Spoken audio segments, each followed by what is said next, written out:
నువ్వమ్మా నా బ్రహ్మచర్యం బాకీ చెరిపేసిందమ్మా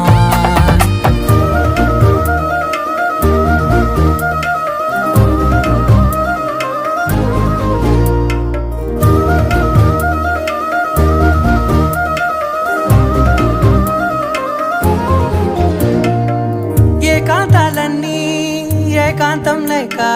ఏకరువే పెట్టాయే ఏకంగా సంతోషాలన్నీ సెలవన్నది లేక మనతోనే కొలువయ్యే మొత్తంగా స్వాగతాలు లేని ఒంట్లో ఉండలేక విరహం కనుమరుగయ్యే మనతో వేగలేక కష్టం నష్టం అనే సొంత వాడు రాక కన్నీరొంటరాయే నిలువ నీడలేక ఎంత అదృష్టం